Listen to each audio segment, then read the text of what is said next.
Welcome, everybody, to the Sideline Fantasy Football Show. This is your host, E-Rock, again with my co host, Krim Y. Leonard, and we are going to be discussing week 7 in the fantasy football season so far. A lot of shakeups in the divisions last week, which I'm sure we'll talk about in a little bit. A lot of 3-3 teams in Division 1. Only one 5-1 team in the entire league. So we're going to start seeing again with this out of division play if we're going to start to see more separation in the standings after this week. But anyway, before we get to all that, how we doing, Crimmy? Pretty good. Another Saturday morning. Waiting for tomorrow, as always. But you can't really pass up what's going on today with fantasy news coming at you quickly. Obviously, some injuries popping up that people didn't think were going to pop up, and have to kind of fight through this week. So, Yeah, Saturday is probably the most important day as opposed to Sunday morning. I would say most of your work is done here. yeah, stupid, but yeah. Anyway, we'll get more into that as we go along. Injuries have been piling up, which is always fun, especially after trades, which we're going to talk about now. So let's talk about some of these transactions. A lot of trades went down this week. Me and Krim have been talking. In past shows, when is that trade, hot stove going to heat up? And with the trade deadline, I believe being before any games are played, and I think week 10, we're getting relatively close to that deadline. Around Xbox Series X time is the trade deadline, so be aware of that. But yeah, let's talk about some of the trades that went down. The first big one of the week, and I was involved in quite a few this week. The first big one of the week was between me and Dana. October 20th, 4 days ago now. Michael Thomas and Josh Kelly being sent my way for Galladay, Gaskin, and Gibson. A lot of value on both sides of this. Obviously, Michael Thomas is Michael Thomas, arguably the best receiver in football, has not seen the field outside of the first game this year. Was supposed to see the field this week, tweaked a hammy. So hopefully that is a short lived injury. But I also got Josh Kelly in the deal, which is a 10 plus touchback per game. And then you got Galladay, Gaskin, and Gibson on the other end.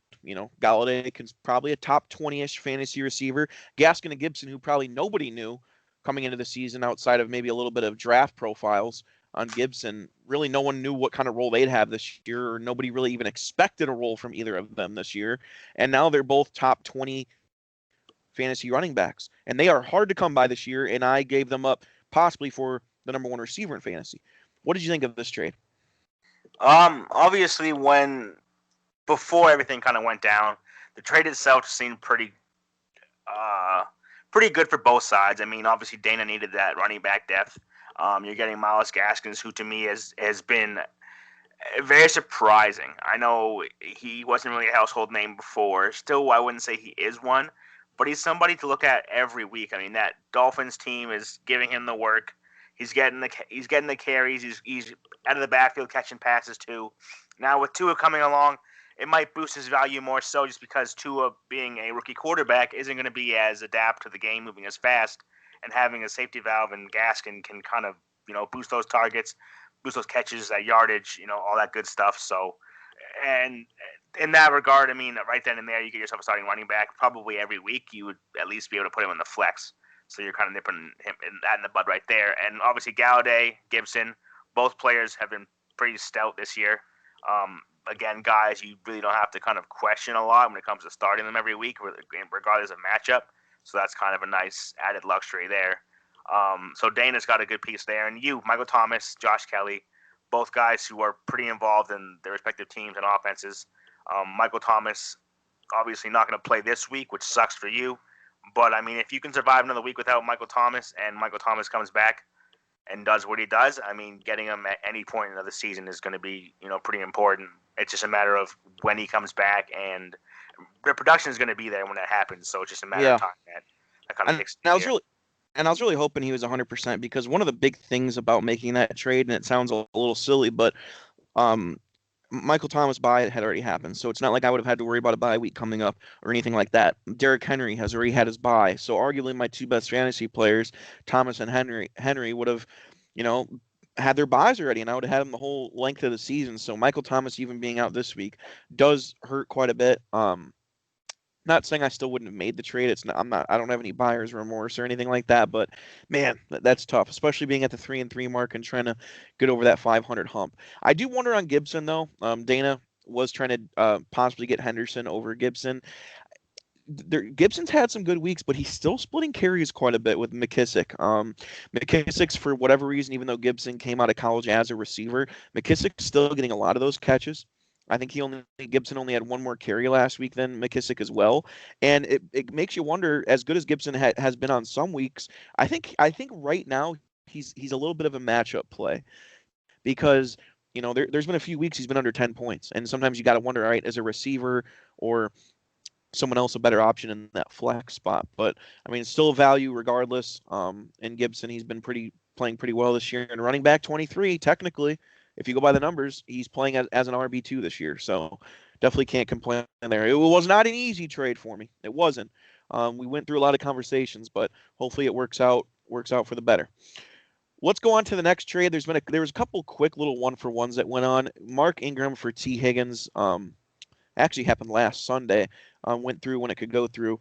What did you think of that, Mark Ingram? I don't think this is something you would have imagined in the beginning of the year. No, I still thought Mark Ingram was going to get a lot of touches, but he's not quite gotten that this year, and he actually got dropped in 17% of leagues this week, and probably not going to play for a little bit. yeah, to me that's kind of the issue. I mean, Mark Ingram, he's questionable this week. Having any sort of ankle sprain we've seen this year has knocked out guys for weeks on end, man. Like those things are pretty hard to gauge. You can't really come back too quickly from those. So, if you're out for a couple of weeks, obviously getting Mark Ingram traded to you on the Sunday where he gets injured is unfortunate for sure. But looking at it as guys being both healthy, the trade wasn't awful by any means. Kyle had an abundance of receivers on his bench that he wasn't able to use. So moving one of those guys for some depth at running back to somebody who can kind of, we've seen carry fantasy teams. Last year Mark Ingram was somebody who we saw thrown around from team to team, and once he landed where he landed, I mean, I believe Dana had him. He was a luxury for Dana. I mean, he had him on his bench most weeks, but he still played great for the Ravens. So having somebody like that, obviously, when they're healthy, is not a bad thing. Unfortunately for Kyle, it turned out that he did get hurt and will probably miss a couple weeks. Thankfully for him, he has Dobbins, so his backup plan was to kind of roster his backup. We'll see which way that the Ravens lean, but all in all, the trade itself it made sense. It wasn't anything that breaks the bank by any means, but for both sides, it did kind of fill a need. Yeah. Yeah, quick little one for one. Higgins has been pretty good this year, and especially with how much Cincinnati's throwing the ball, I think you got to like that kind of pickup there as well. Obviously, Bullet Green has not lived up to the expectations, and you could possibly argue Green is age as Julio, right? I mean, they were drafted the same year, close to the same age. I would anticipate. I think is really starting to take over that wide receiver 2 role opposite Boyd because he had his first 100-yard game the other week. He's got a couple touchdowns on the year. Every week he's had a decent amount of yards um, outside of week 1. So Higgins, nice solid pickup there, and Ingram going the other way, but little one for one trying to help out both teams. Another quick one for one was Hawkinson and Gesicki. Probably not too much to talk about here, especially when you look at their rankings. I mean, Hawkinson's literally tight end 12. Gesicki's tight end 10. Um, my, I think Gesicki's got more value moving forward because Hawkinson's been if you look at his numbers, he's been very, very dependent on touchdowns in fantasy this year. In fact, the last couple weeks, his touchdowns has actually saved his kind of fantasy performance on the week. He doesn't have many games where he's had over 50 yards. So I think Gesicki might be the better play yardage wise. I hope he can get in the end zone a little bit more. And obviously, you talked about Tua and Gaskin earlier. That tight end blanket of Gesicki, it's possible he becomes a big tight end target for Tua moving forward. And we'll see about that. But overall, probably not too much to decipher here. What do you think of it? Yeah, I mean, it was more so a trade where Dana needed somebody to cover a bye week. You had the ability to have that person come in and not have because to I had use him. Hooper, right? Yep. Until But yeah. at this point in time, Hooper was able to cover you there. Unfortunately, he had surprise surgery that'll knock him out for probably a couple weeks, which it happens. It's one of those things that happens in fantasy, but at the same time, it's not something you see every day. So obviously, with the trade was made, you had the ability to cover that bye week and get somebody of value in return who could potentially kind of outwork Hawkinson there, but. At this point now, the trade doesn't look fantastic just because you have to kind of scramble a little bit. But when it was done, it made sense for both sides. Next trade, which I was involved in yet again this week, I was in quite a few, was Devin Singletary and T.Y. Hilton coming my way for Kelly and Landry. T.Y. was kind of a thrown in piece, if you believe that or not, with how bad he has played this year, but maybe could possibly turn it around. It's not like he's old, so I don't know what's up with Ty. But Jarvis Landry and Joshua Kelly going the other way. Dave really trying to pile up those Charger players. While I feel like I got a more secure back in Singletary, obviously not getting in the end zone as much, has had a couple dud weeks in regards to his season. But I feel like with the running backs I had to give up to get Michael Thomas, being able to recruit a Devin Singletary was kind of where I wanted to be. Even though Devin Singletary at times this year, especially the last couple weeks, has not lived up to expectations. But overall, what was your kind of analysis of this one? Yeah, I mean, again, it's just not that Joshua Kelly is, anything to kind of scoff at. He's got the ability to play well when given the opportunities, but it looks like, those guys are kind of fighting for carries against each other with Justin Jackson and Joshua Kelly. So rostering both those guys. Eckler coming back soon, Yeah, yeah. I mean, Eckler might be out for a little bit longer. I did see a report that he's not progressing as well as I think he is, but Oh even then, wow, having a roster both guys, and kind of pick and choose which guy is going to you think is going to play it's well that tough. week, or rostering both and kind of taking away a running back spot and a flex spot, or both running back spots, which I would assume you would not do. It isn't the greatest thing. It's just more so there's value there for Dave because he has the other option, so you kind of have both things in case one guy heats up and the other one kind of falls off. But for you, it worked out. You were able to kind of play that Charger card with Dave, which seems to be one of those things that everybody can do no matter what. That a Charger will always have more value in Dave's eyes than anyone else's just because of the team that they're on. And Jarvis Landry, man, like you see Ty, he's been pretty lackluster. Jarvis is in the same boat, so essentially you're getting rid of somebody who I think has less upside than a Ty, just because there's a lot of targets to go around in Cleveland with Odell, Hooper when he's healthy. You have Njoku there still. You've got with Nick Chubb coming back somewhat soon, not Yeah. necessarily soon, but Kareem, Nick Chubb, like all those guys. There's so many targets to go around. There's so much offensive talent there that he kind of gets phased out And in that's certain the thing games. is Landry's so known for catching. He's not known for getting touchdowns, and he does not have a touchdown on the year. He's known for getting a lot of catches, PPR guy, and he hasn't really even quite done that yet. So it's been tough. Yeah, and sitting at wide receiver 40, obviously the ranking isn't great. It's not awful. He's kind of giving you an average of about probably 7 points per week, which again it can be okay for a wide receiver in your flex position at times. But the upside there is with Ty. I feel you got a better back in Devin Singletary, who's more involved. I feel like in a given week than Joshua Kelly would be. So that deal kind of works out in your favor. You obviously picked up the handcuff and Zach Moss, which we'll kind of look at when the waiver picks up and whatnot. But this is just a deal for me. It makes sense for both sides in a sense. Obviously, one side and your side got the better of the deal, but we'll see what happens with the season moving forward. Yeah, and then the last trade was another big one that sent the shockwaves out, which was Clyde Edwards-Helaire, DJ Shark, and Will Fuller going to Tyler. Shark and Fuller are guys that have been shopped around quite a bit by Kyle if you've been in talks with him. And Kyle receives Mike Williams and Chris Carson back. Um, the overall consensus of this trade from everything we've heard was what, Krim? Um, I don't remember. From what I remember hearing is most people think Tyler got a really good deal here. Getting Fuller, who right now, and he's a Notre Dame guy, and not that I've been down on him, but he's always kind of had like a Deshaun Jackson type vibe for me, where he's 2 catches and 90 yards and a touchdown or nothing. This year he's flipped that script. He has been phenomenal this year, scoring in every game, but I think one, a couple of those games with over 100 yards as well. He's looking like he's well on pace for over 1,000 yards on the year. Not only that, DJ Shark in an offense where they throw a ton is wide receiver 31 this year. And you had him last year, and you know how good he can be. And you also get Clyde Edwards-Helaire, who had a career game last week, running back in the top 10, running back 11 right now, very close. And Kyle really just wanted that cog. He wanted that star, and Chris Carson at running back 8. Do you think moving up a few spots running back wise, maybe knowing the type of running backs they are, Maybe there's a little bit of Le'Veon Bell coming into Kansas City that pushed this trade forward even more. Do you think it was enough for Kyle to give up three starters? I would not even flexes. I would argue three starters for the cog of Chris Carson, and he also did get Mike Williams back, which kind of a thrown piece, I would argue. But was that enough to give up three starters for Chris Carson, knowing what Hilaire is capable of, Shark and Fuller? Chris Carson's nice, 25 carries a game.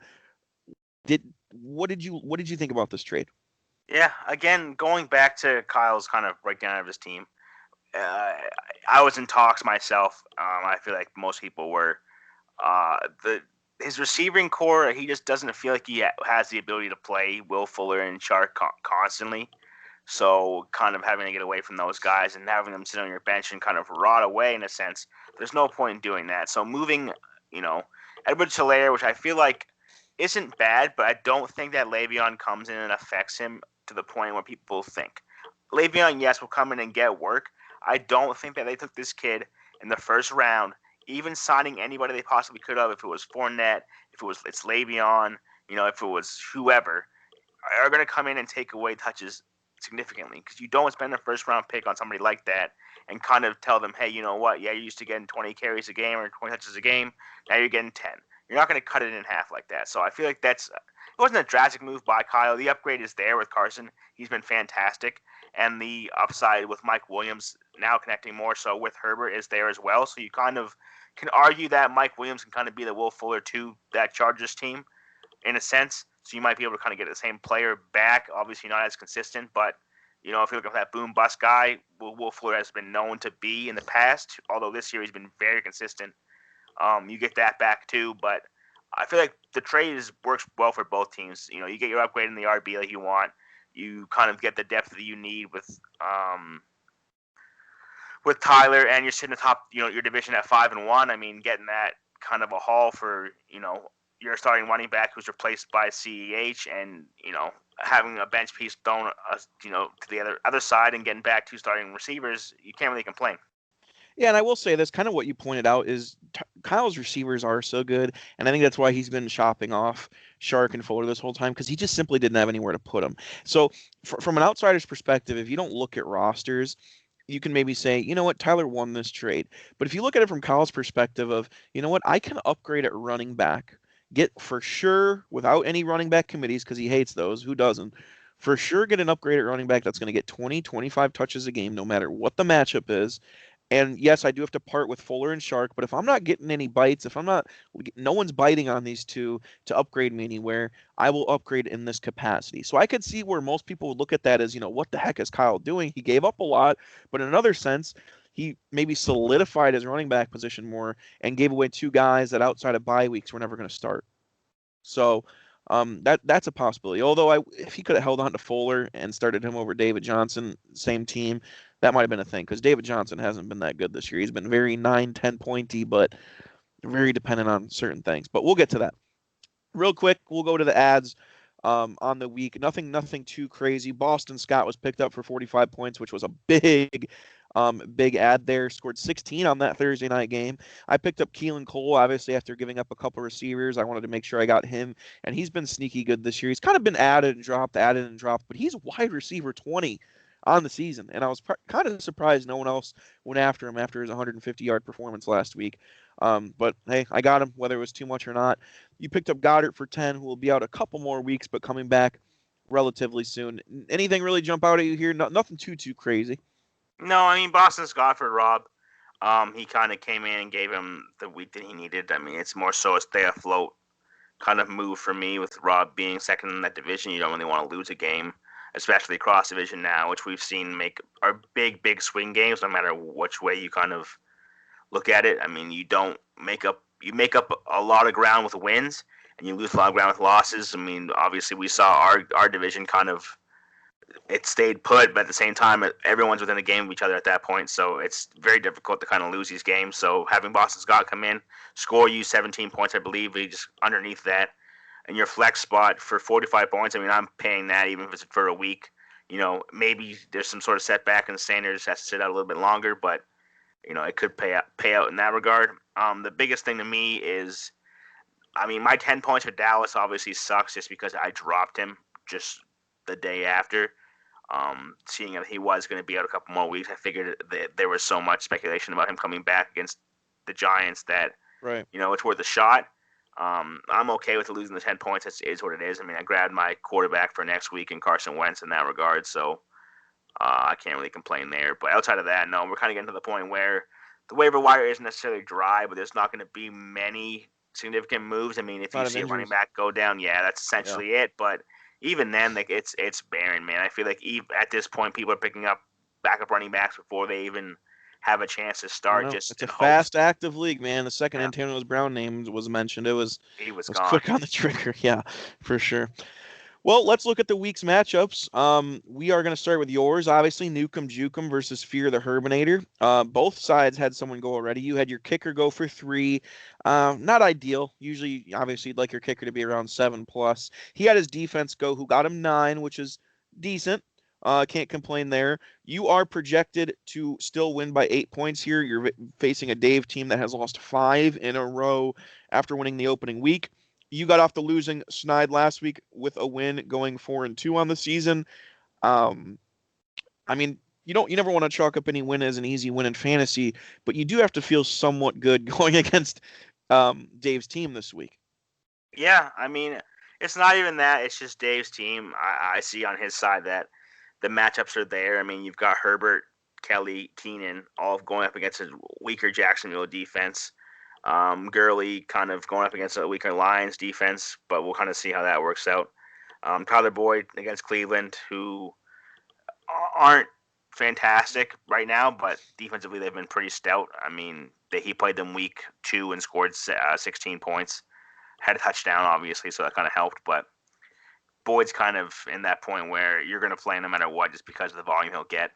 Gronk, to me, we'll see what happens. I mean, he was big last week. I'm more so interested in the future for Gronk. I mean, with AB coming in, I mean, I'd be not concerned, but interested to see how he fits in, how the team breaks down with him in there, where the targets go, all that good stuff.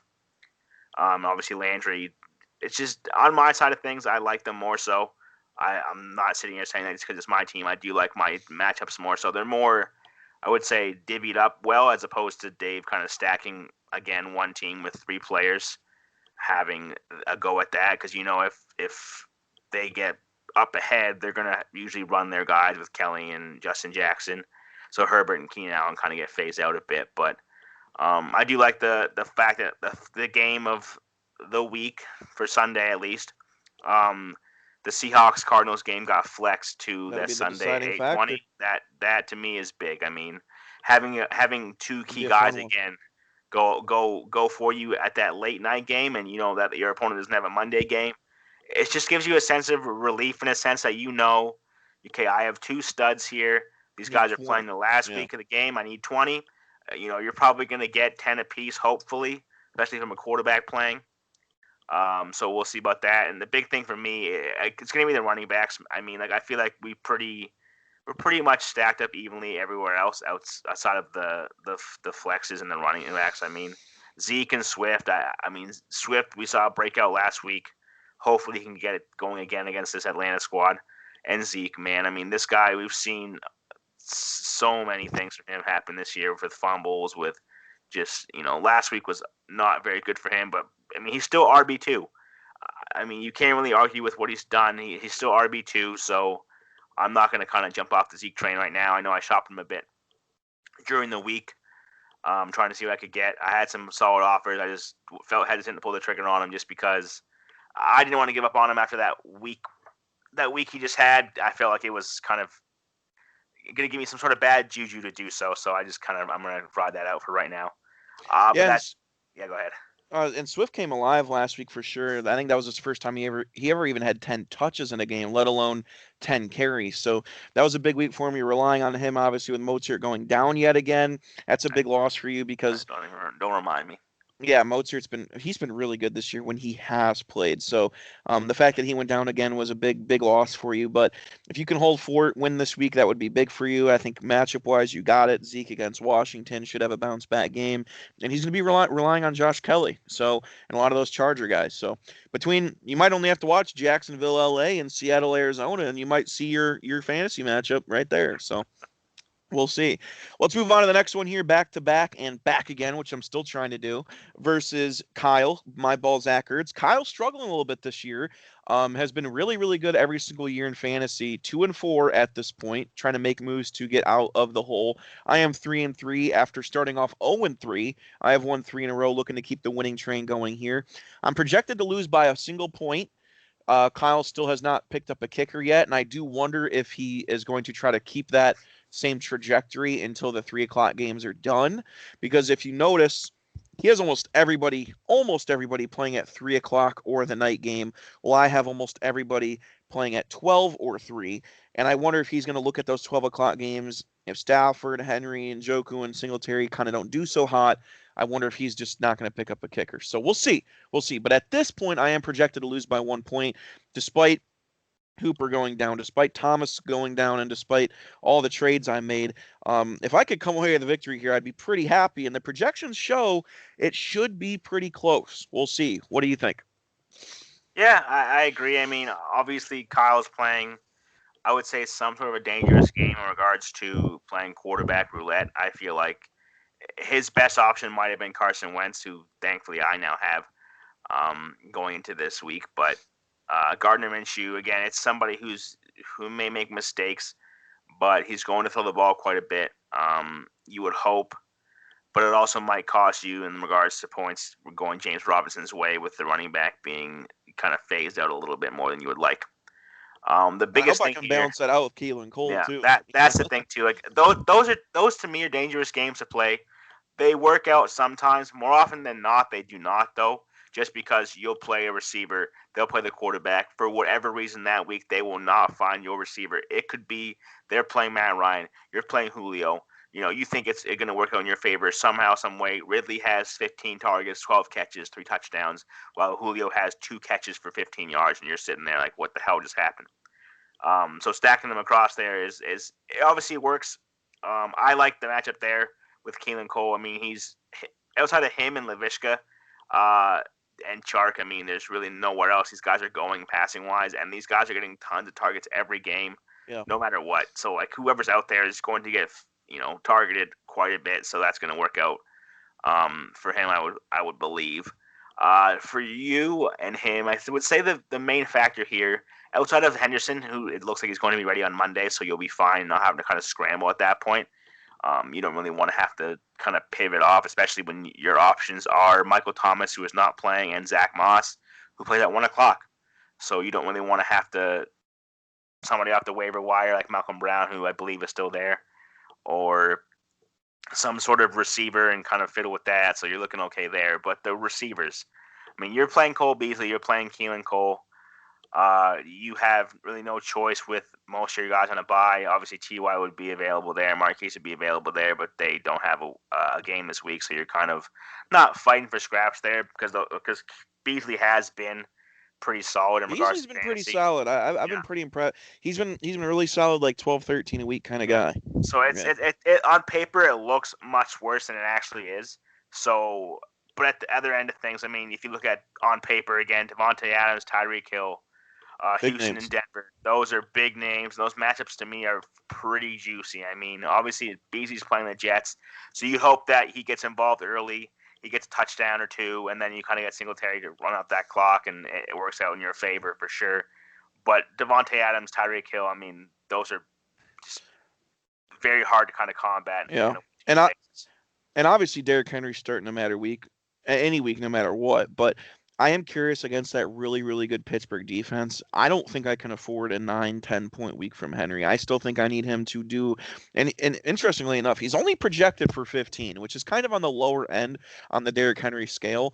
Um, but I think if I have any shot at winning this week, I can't have Pittsburgh absolutely shut Henry down and throw up a dud of anywhere between 6 to 12 points. I don't think I could afford that. So that Tennessee Pittsburgh matchup to me tomorrow is definitely a big one in regards to that. But we'll see. Kyle's trying to get to 3-4. I'm trying to get over that 500 hump. So we'll see what happens. Next game up is Gotham City Rogues and the Brady Bunch. It's Jay versus Dana. Dana lost 2 in a row after starting off 2-2. He is now 2-4. Jay, on the other hand, started off 3-1, has now fallen to 3-3. Jay's projected for a massive 116 points this week. Dana projected for just over 100 points this week. Dana obviously has Andrews on a bye, Gaskin, who he just picked up on a bye, Justin Jefferson, who has been phenomenal, is also on a bye, while Jay, on the other hand, doesn't really have anybody on a bye, pretty much full force this week for Jay. I like Jay's matchups. I think it looks good. Matt Ryan against Detroit. Mike Davis has been great. Um, Tyler Lockett, Stephon Diggs against the Jets. I like Jay's matchup, and I think there's a reason he's projected to win by 16. But if it comes down to Kenyon Drake and David Montgomery, the Sunday, Monday night running backs there for Dana could have big games. We'll see. What's your thought? Yeah, I mean, both sides obviously to me don't look bad. Obviously, matchup wise for Dana, it's going to be somewhat tougher with the running backs he's got. I mean, Kenyon Drake, we saw last week, almost tore my heart out of my chest, looked at it, and threw it right back at me with his Oh, yeah. 69-yard touchdown run that capped off that game there. Imagine if it was a 70-yard touchdown run. That I felt awful after that happened. I didn't realize how close that game was. But with him playing Seattle, he could get some decent work there, kind of building upon his last game. David Montgomery has not been awful. I feel like the volume keeps him relevant more so than anything else, just because they don't have another running back, to kind of combat him for carries. I mean, he's getting right. all the running work, so it's not like Le'Veon Bell was on the market or anything. Yeah, no, not at all. So I mean, getting somebody like that, they keep Montgomery going. He's getting all those carries, so he's good to go. And Beckham, Galladay, Hawkinson, Gibson, those guys all have favorable matchups in regards to putting up points. So I'm kind of surprised his team is projected for. I guess not really surprised. 100 seems kind of right in regards to just the running backs having tougher matchups, but the other guys on the squad have certainly the ability to break those games open and give you 25 points apiece in those matchups. But also on Jay's side of things, you've got really good matchups in your favor too. I mean, Mike Davis has been fantastic as he's come in for Christian McCaffrey. Surprisingly, he's the RB6. I mean, he started all but 1 week. He's given you double-digit points every week. And it doesn't matter the matchup. I mean, if you're playing the Chargers, you're playing the Bears, you're playing a favorable matchup against the Cardinals. I mean, this week you have the Saints, who are without Michael Thomas and Emmanuel Sanders. So, we'll kind of see how the Panthers approach that game too. Probably a heavy dose of Mike Davis controlling the flow of the game and whatnot. So he's been fantastic. Tennessee and James Conner. James Conner to me is someone surprising where he got dinged up. We thought, okay, this is the same shit every year. We're going to see James Conner get knocked out. He'll miss a couple of weeks, yada, yada, yada. He missed the one game, not even. I mean, he missed, part of that game with Benny Snell. Came back. He's just been fantastic. He's scoring a touchdown every game that he's played outside of that fucking one game. He got knocked out. Pardon my French. Yeah, he's been very surprising for me because I've never been a huge James Conner fan. I felt like he had that one good stretch after Le'Veon, and that was it. But he's proven himself this year. Me neither. I mean, he's been consistent, but the injuries are there, and people stayed away from that. So taking a chance on him, he's been, pretty good. I feel like you'll get a decent game out of him this week. I mean, Tennessee on paper looks much better than they actually have performed, so we'll see how that goes.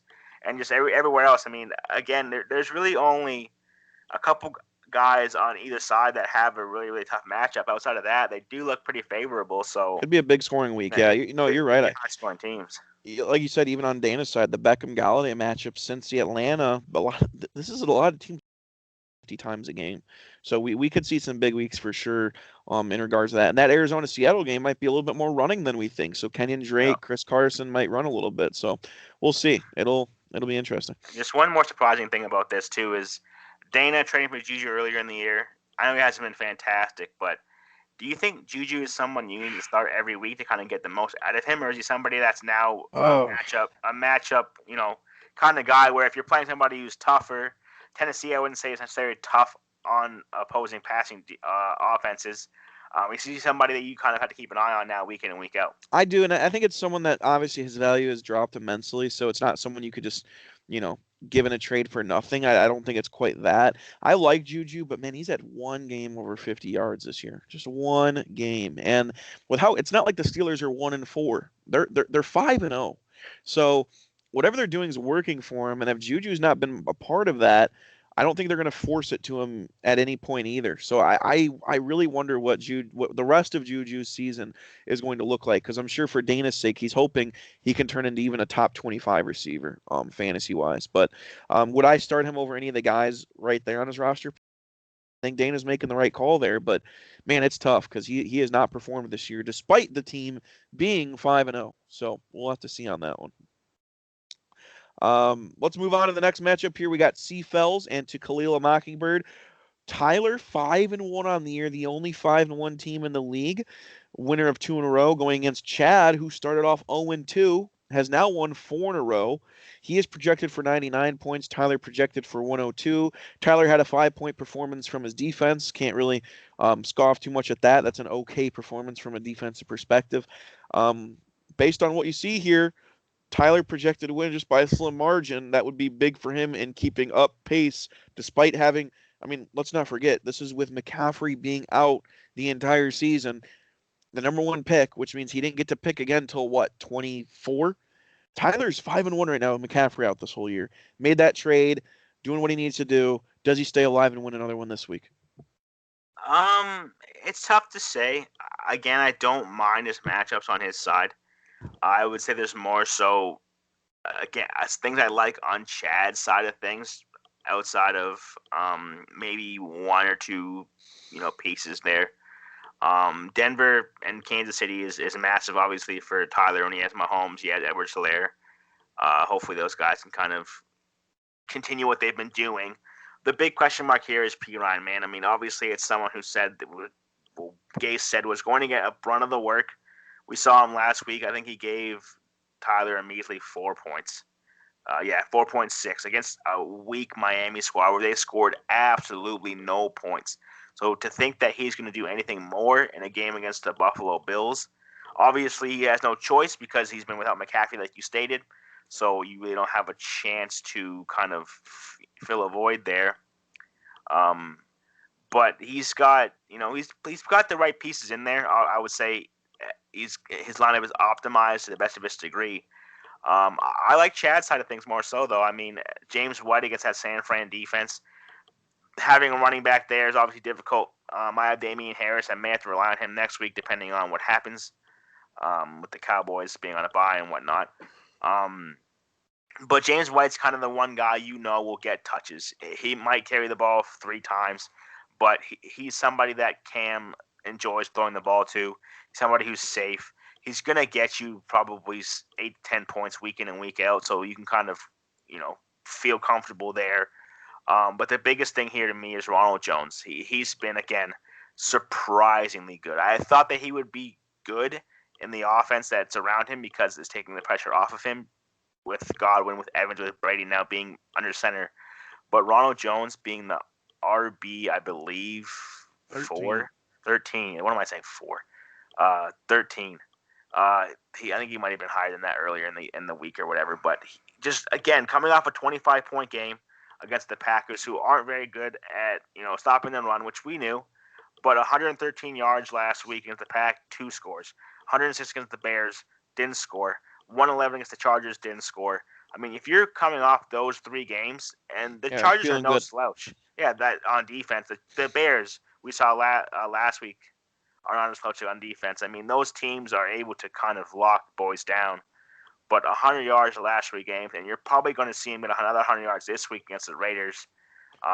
Tampa Bay's got all the weapons, and they don't even have to throw as much. I mean, if Ronald Jones can prove to be that, 80 to 100 yard back, 20 plus carries a game, Brady might not have to throw the ball 30 times a game. I mean, it's looking good for Tampa. Yeah, and if you look forward here, I mean, I'm digging probably too deep into things, but Ronald Jones Week 8, New York Giants. Week 9, New Orleans Saints. Week 10, Carolina.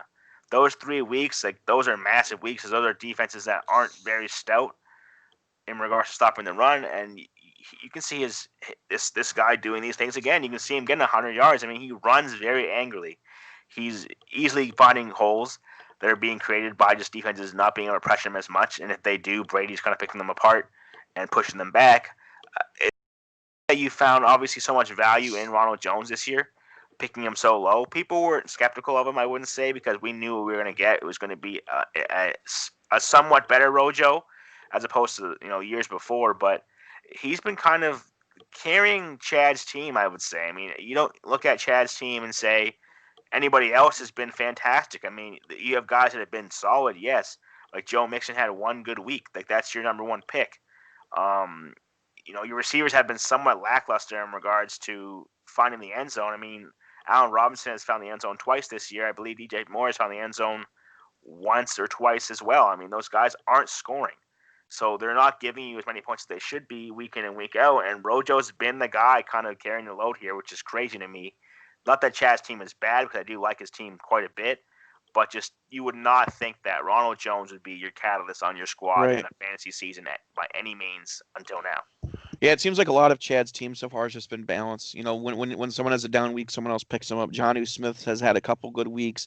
DJ Moore, obviously. Allen Robinson. I think I read a report earlier in the week that he actually leads the NFL in targets, which, despite me watching every minute of every Bears game, surprised me that he led the entire NFL in targets. So, yeah, Chad's team's very, very balanced now, compared to in the beginning of the year. So we'll see if he can keep that train going. Both teams could certainly afford a loss here. Not the end of the world for either team by any means, but obviously you never want to lose. And despite Tyler missing McCaffrey this entire season, he is in a great opportunity to start off 6-1, and that's with him having Robert Woods on his bench right now, who probably might not play. I know he's questionable against the Bears, but we'll see what happens there. But even throwing Metcalf and Lamb and Fuller out, he's not missing a single beat, despite not having Robert Woods in his lineup. So we'll see what happens there. That'll be a big one on tap. We'll move on to the next one here: Chop Squad versus Rob. Both teams are 3-3 on the season. Trey, winner of 2 in a row. Rob, loser of 2 in a row. Rob got a big performance from his pickup in Boston Scott, but got a really abysmal performance from Devontae Freeman, only 8 rushing yards there. So 17.5 points for Rob with 2 players gone already, and he's still projected to win. I know you see it, Krim. It ain't by much, but despite that Devontae Freeman performance, he is expected to win by just a little bit. Obviously, that Sunday game is going to be big. He's got Russell Wilson. On the other side, for the most part, we'll know Trey's scores by after those noon games. A lot of guys going at noon here. Both teams needing a win. Both teams 3-3, trying to get in the thick of things of the playoff race. How do you think this one shakes out? Uh, the projection says it's going to be close. I would agree with that. Obviously getting point 0.8 from your starting running back got knocked over the game early sucks, but your flex kind of picked it up in regards to getting you about 17 points there too. It's just more so that Rob's side of things. I wouldn't say it's really hit or miss guys. Like Frank Gore may get work there, but he gets carries. It's just a matter of what he does with them. I don't think Frank Gore is really somebody we see getting 70 yards and a touchdown. I think his best week was last week, where he had 46 yards rushing and 24 yards receiving. I mean, you don't really see Frank Gore catching the ball quite a bit. So he might be, getting out of your running backs that you have at running back a total of maybe 7 points combined isn't going to look too good on any week. Obviously, Boston Scott picks that up again at flex, but that's your flex position. It could be anybody at that point. Yeah, I agree with you. I think Frank Gore's could be the difference maker this week, because if Frank Gore doesn't get much carries or Buffalo takes a huge lead in that game, they're not going to run the ball with Frank Gore. And if Frank Gore kind of has an under 7 point performance here, or even if he just hovers around 10, I don't know if that's going to be enough. I actually think Trey's got better matchups this week: Kareem Hunt, Josh Jacobs, Robbie Anderson, AJ Brown getting back into action, Jared Cook, Chase Claypool. Yeah, there's some defenses they're going against that are pretty good. But Deshaun Watson, even going against a good Green Bay team, should, even if they're down 25, should get that garbage time late in the game, which is exactly what happened last week for Deshaun Watson. So I actually like Trey's matchups here. I think he should actually come out of this with a win, and that's a lot easier to say when you see Devontae Freeman getting 8 rushing yards and Frank Gore going against Buffalo, and the Jets are bad. I just don't even know if Frank Gore is going to be in that game past halftime. So I think Trey is going to win this one. I know we usually don't make predictions on wins, but um I think he should get this one. But obviously Boston Scott getting robbed nearly 17 was a big boost that kind of keeps him in it. for sure. And All right. Oh, now your we're on to turn. that last game here. We got Pistol Peace Platoon, and we got Justin. I'm gonna get correct this time. The Bare Necessities, both 3-3. Justin Mm-hmm. coming off a loss. Last week was pretty tough, and Peter coming off a win, I believe. I mean, that's obviously we did win because the entire division won last week, so that was fantastic for everybody. Yeah. Yeah.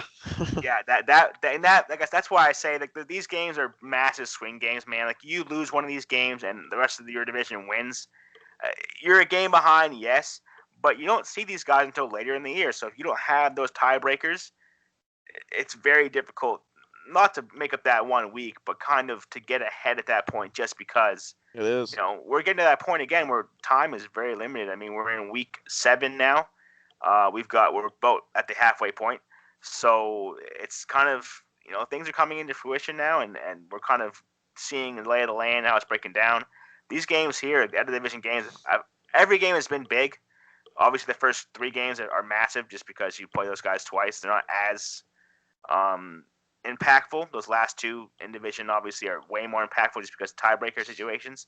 But the cross country kind of deal here are the swing games are massive. I mean, they can make or break a They season are. within a matter of weeks. They are, and really, when you think about it, when it almost feels like when almost everybody in your division wins that week, and you win, it's almost like you don't gain any ground. You just kind of held for it, and you're happy you won, but it's like, dang, like I didn't gain any ground at all, and that's kind of what last week felt like for our division. But yeah, I mean, this one's a big one. Both teams, we have a couple three and three versus 3-3 matchups, and those can always be, as you mentioned, huge swings. You'd much rather be 4-3 moving forward than 3-4, especially when you're looking at the halfway point. I mean, that's the difference between going 6-7 and 8-5, maybe. One sounds a hell of a lot better than the other. But as of right now, Justin is projected to lose by 7 here. He's had some pretty tough weeks lately. Last week was really, really tough for him. Only putting up, I believe, 63 points in last week's game. He's had a couple interesting weeks where he's kind of put up some low numbers, but also some weeks where he's put up some really really high numbers. So we'll see what kind of team Justin pulls out there this week. Tom Brady versus LA that got moved to a 3 o'clock start. You got Melvin Gordon, Aaron Jones on Peter's side. I've always really liked Peter's team. I think his team's better than a 500 team. He's just had some kind of lower performances so far. You never like seeing 15 points on your bench, but I'm sure he wasn't really too heavily thinking starting Shepard this week, although he did ask Shepard or Edelman, and I thought Edelman might have been a better play, but who knows. But we'll see. Mike Evans and Ridley on the other side, two top receivers. You got Kamara as the top running back in fantasy football so far this year. Adrian Peterson, we'll see if his play time gets delved into with DeAndre Swift's performance. But again, I like Justin's team, but I do worry a little bit if Adrian Peterson roles does get taken over. Kamara could probably bruntle the shoulder of basically being 2 running backs in one. But if Adrian Peterson's job kind of gets taken from him, Justin might be in some trouble because Fournette doesn't look like he's getting any playing time. McKissick's getting a little bit, but Miles Sanders is out on Peter's team. He's still projected to win by 7. Once Miles Sanders comes back, I mean, he's got Gordon, he's got Jones, he'll have Sanders, he'll have Cooper. I think Peter's team is about to just start hitting their stride here and reeling off some wins. Yeah, I mean, again, it's tough to kind of have to deal with the injuries that you're dealing with now. I mean, that's kind of everyone's um, deal now. But having Gordon, having Jones, if any of your running backs goes down, having to be able to just fill in one of those guys with another body like that, it's just makes life easier. Your flex, obviously, it becomes something you're gonna have to think of more so. But if that's your biggest concern, like that to me is nothing to kind of really look into too heavily. I mean, your flex obviously is important. It's another player on your team, but anybody you like on your team at the best matchup to you can just be tossed in there. So it's easier decisions to make at that point. But yeah, like you said, the biggest thing to me is AP. If AP doesn't really get the time you think he's going to get, he's going to kind of hurt you this week. I mean, Kamara obviously can make up for that very easily the way he's been playing, but that to me is massive. And two more things I think would be massive is MVS being your flex for Justin. It's just not awful. I mean, I know you're kind of stacking that Rodgers MVS stack there. Hopefully, he gets back into the groove of things, but he just hasn't really shown much to anybody this last couple of weeks that kind of screams out, flexibility. I mean, he gets targets, sure, but with Tanyan coming out of, kind of nowhere and breaking out, you still have Aaron Jones carrying the rock. You have Devontae back, who is Rodgers' favorite target, so he's going to give him the work for the most part. It's just like there's not a lot more to go around with those two guys kind of eat. And, Tanyan's becoming more of a favorite too, so MVS kind of taking a backseat to all that stuff. Obviously, if the stack works, it works. But if not, it could be something that kind of cripples your week. Yeah, for sure. And that will make again another 3-3 matchup, big swing game there between Peter and Justin. Justin trying to get back on the swing of things here after the loss, tough loss last week. Peter looking to try to get his team right on the right track despite all the injuries he's had. It will be a fun week this week in fantasy as we take a quick look here at the divisions. You got Crimson in first at 4-2. Chad right there as well at 4-2. Even the point differential there is insanely close. Crimson has one more point than Chad so far on the year. Jay at 3-3, Peter at 3-3, myself at 3-3, Trey at 3-3. I mean, that just shows you how close this division is. I mean, it really does. It is quite crazy, especially with almost all of us getting a win last week outside of Jay. Um, on the other end, almost the exact same division as last week, outside of Tyler yet again winning and having a 2-game lead. I know it doesn't sound like much, Krim, but having a 2-game lead this early in the season, not only in like a playoff spot or the difference between the third and the first, this is a 2-game lead between the spot 1 and spot 2. With 6 to go or 7 to go. Doesn't sound like a huge lead, but if he just can win, I think 8 wins is going to get you in. So if he could just even win 3 out of the next, you know, 7 games, I think he will be fine. So everyone else, you got Rob at 3-3, Justin at 3-3, Kyle and Dana at 2-4, and Dave looking to hang on by just the slimmest of threads at 1-5 right now. And even in that same breath, despite his 1-5 start, he tells me he's out of it. He's 2 games out of it with 7 to go. I mean, anything can happen, and that's what's great about fantasy is how parity it has been this year. There isn't a Dana team, there isn't an Eric team that we've seen in the past couple years so far. Even Tyler and Rob, despite being differentiated by 2 wins, Tyler only has 9 more points than Rob, and that's just crazy to me. So we'll see what happens. But any kind of thoughts on the division before we wrap up? Yeah, like you said, I mean, things are pretty close. They're like neck and neck for all of us. I mean, one loss by me this week or by Chad, and a win by one of the other guys. The tiebreakers kind of That'll muddy it up. Yeah. come into play, and we'll kind of things will shuffle around quite a bit. The other Division 2, again, that middle of the pack, that those last 2 spots at 3-3. Kyle's very much, obviously everyone's still in it, I would say, but Kyle with a win here, somebody else loses, things come into play again. Dave at 1-5, to me, just looking at the points, it sticks out like a sore thumb.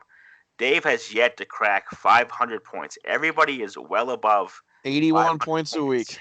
Yeah, it's Like bad. that, like obviously you can't sit there and control the guys. He's playing who he's playing. They're just not performing, and that's unfortunate. Like last week, he had a very, very bad week. But just you would hope that your team kind of gives you more than that.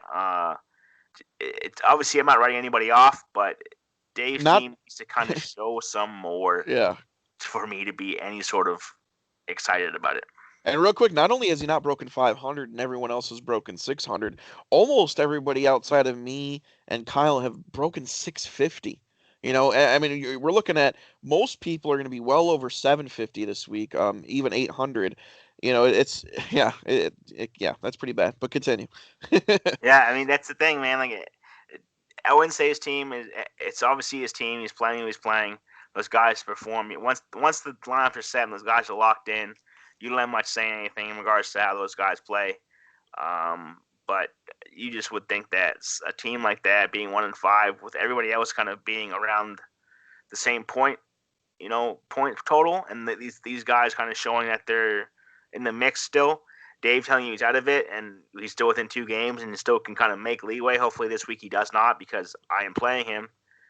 Falling to 1-6, even if Dana Lou were to lose, and so were Kyle, those guys falling to 2-5. It's just the points there. Just put those teams miles above the Herbnators. So like those guys need to, not this week, but moving forward, those guys need to have players on their team that step it up week in and week out, because you cannot win a game scoring 81 points. I mean, you can. There's a chance, but if you're playing yourself, you might have Can't a bank better on it. shot than playing anybody else. So it's just that, to me, is very, very nutty. Without a doubt. And that's the fun thing, as you mentioned, about these out of division games is, when you're in division, half the league wins, half the division loses, or half the, division wins, half the division loses every single week. These out of division games, that's when the divisions really start changing. They really, really do. And as much as you want to have pride in your division, we won 5 out of 6 last week, Krim. Is our division better? But it's funny because the whole year we've been looking at the other team's point totals, and we don't have a single team over 700, and they have two that are over 750 or close enough to it. So, yeah, we won 5 out of 6 last week, but that doesn't necessarily mean it's a good thing, right? I mean, I'm cool with every team losing but myself. I'm sure you are too. So, it'll be fun. It'll be interesting. Week 7 of the fantasy football season getting underway tomorrow. Can't wait to see what kind of shakes down and about in the league and moving forward. Thanks, everybody, once again for tuning in to the show, and hopefully you all have a great week outside of Kyle. Sorry, buddy, and everyone in my division. Talk to you guys later.